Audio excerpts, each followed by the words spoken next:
देखिए, मुस्लिम महिलाएं 2013 से जब मोदी जी देश के प्रधानमंत्री नहीं थे, गुजरात के मुख्यमंत्री थे, तब से उनको वो राखी भेज रही हैं। इसका कारण है कि जब मोदी जी का उभार हो रहा था तो मुस्लिम महिलाओं को एक उम्मीद की किरण नजर आई। उनको लगा कि यही ऐसे व्यक्ति हैं जो हमको इस हजारों साल पुरानी 3 तलाक जैसी सामाजिक कुप्रथा, हलाला जैसी जो दुष्कृत्य है उससे मुक्ति दिला सकते हैं। उन्होंने राखी भेजना शुरू किया और राखी आरएसएस के एक लीडर इंद्रेश कुमार के माध्यम से भेजी गई और उनसे निवेदन किया गया कि यदि आप कभी देश के प्रधानमंत्री बने तो इस विषय पर जरूर ध्यान दें, क्योंकि उसमें तलाक के विषय में कोई बोलना भी नहीं चाहता था और हिम्मत भी नहीं थी। इस्लामिक कट्टरपंथियों का आतंक बहुत ज्यादा था। 2013 से जब 2014 में वो प्रधानमंत्री बने तब भी मुस्लिम महिलाओं ने इस राखी बना के भेजा, लगातार भेजती रही। आखिर वो समय आ गया जब एक भाई और एक पिता की तरह मोदी जी ने इन मुस्लिम महिलाओं की चिंता की और मुस्लिम महिलाओं के लिए सबसे बड़ी चीज, वो पैसा नहीं मांग रही थी, वो मकान नहीं मांग रही थी, वो बिजली नहीं मांग रही थी, वो मांग रही थी 3 तलाक से आजादी।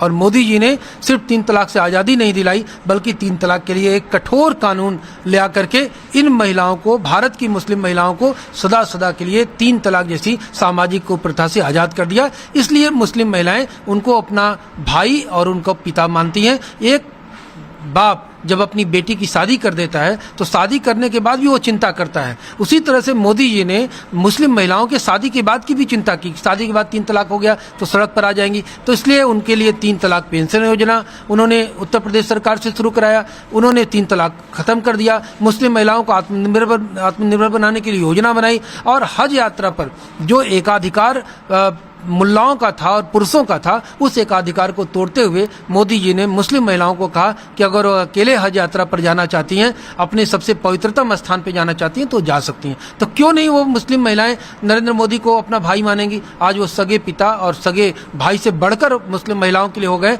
इसलिए वो निरंतर राखी भेजती आ रही हैं और सदियों तक, जब तक मुस्लिम महिलाओं का इतिहास रहेगा, वो मोदी को अपना हीरो और अपना भाई मानती रहेंगी। राम की राखी तो बननी है क्योंकि 5 अगस्त को भगवान श्री राम के मंदिर का शुभारंभ होने जा रहा है और मोदी जी उसका शिलान्यास करेंगे। राम की राखी का अर्थ यह है कि अगर सारे लोग, खासकर वो लोग जो लोग राम मंदिर आंदोलन में अपनी कुर्बानी दिए, उनके कलाई पर भगवान श्री राम के नाम की, भगवान श्री राम की तस्वीर वाली राखी सजनी चाहिए। और दूसरे कि चीन से हमारा मुकाबला है, चीन के को आर्थिक रूप से कमर तोड़ने के लिए हम भगवान श्री राम के नाम की राखी बनाएंगे, ताकि राम नाम की राखी अगर कलाई पर बनेगी तो उस भाई की भी रक्षा होगी, उस बहन की भी रक्षा होगी, हमारे देश की भी रक्षा होगी और चीन की कमर टूटेगी। और चीन की आर्थिक रूप से कमर तोड़ना जरूरी है क्योंकि चीन कुछ भी कर सकता है। ये बड़े त्योहार को इस्तेमाल करता है, अपने यहाँ राखी बनाता है, यहाँ भेजता है, तो चीन के खून से, हमारे भारतीय शहीदों के खून से सनी हुई चीनी राखी का इस्तेमाल कोई भी भारतीय बहन नहीं करेगी। ये मुस्लिम महिलाओं का संदेश है और मुस्लिम महिलाएं अब महापुरुषों के नाम की राखियां बना रही हैं, आत्मनिर्भर बनने का प्रयास कर रही हैं।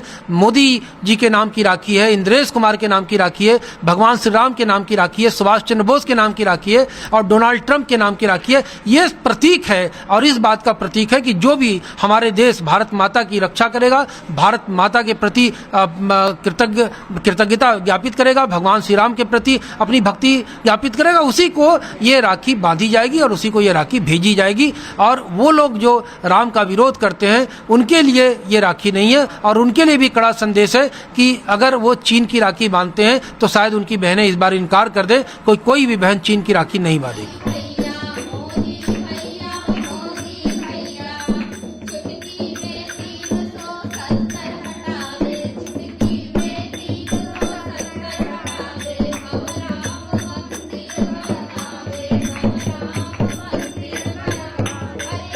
मोदी जी ने एक बड़े भाई की तरह, एक पिता की तरह अपना फर्ज निभाया और मुस्लिम महिलाओं को 3 तलाक जैसी कुरीति से आज़ादी दिलाई।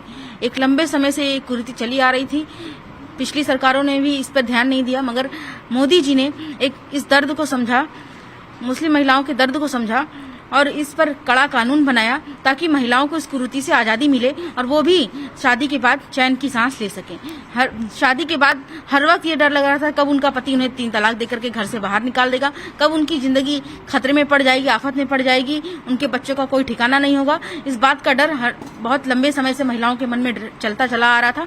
आज उन्होंने उस डर को खत्म किया, इस एक कुरीति को समाप्त किया और बड़े भाई की तरह, बड़े पिता की तरह अपना हाथ मुस्लिम महिलाओं के सर पर रखा। कि जन्म स्थान पर मंदिर निर्माण का हम लोग बहुत लंबे समय से इंतजार करते चले आ रहे थे, क्योंकि एक लंबे समय से लड़ाई चली आ रही थी कि मंदिर मस्जिद का मसला था, मगर ये राम जन्मभूमि वर्सेस बाबरी का झगड़ा था, क्योंकि बाबर एक बाहरी आक्रमणकारी था और उसको लोगों ने मस्जिद करके एक नया अलग रूप दे दिया था। तो वो राम जन्मभूमि और बाबरी के झगड़े को समाप्त करके हमारे पूर्वज भगवान श्री राम का भव्य मंदिर अयोध्या में बनने जा रहा है। उसका भूमि पूजन हमारे माननीय प्रधानमंत्री नरेंद्र मोदी जी 5 अगस्त को करेंगे। इसके लिए हमें बहुत खुशी है और भगवान श्री राम के नाम पर जितने लोगों ने भी शहादत दी है उनके हाथों पर, उनके घरों तक हम ये राखियां पहुंचाएंगे ताकि ये स्वदेशी राखी उन तक पहुंचे। और चीन की आर्थिक कमर तोड़ने के लिए हम लोग चीन की राखी का बहिष्कार करते हुए मोदी राखी, श्री राम राखी, इंद्रेश राखी का समर्थन कर रहे हैं, उनका सरोकार कर रहे हैं ताकि लोग चीन का बहिष्कार करके अपनी देशभक्ति को प्रकट कर सकें। नमस्कार, मु सुप्रिया। मोर विश्वास आपन के वीडियोटी भलो लागिथिबो। आमको लाइक, शेयर और सब्सक्राइब करने को भूलंतुनी। लेटेस्ट अपडेट पाई देखुथांतु ओटीवी।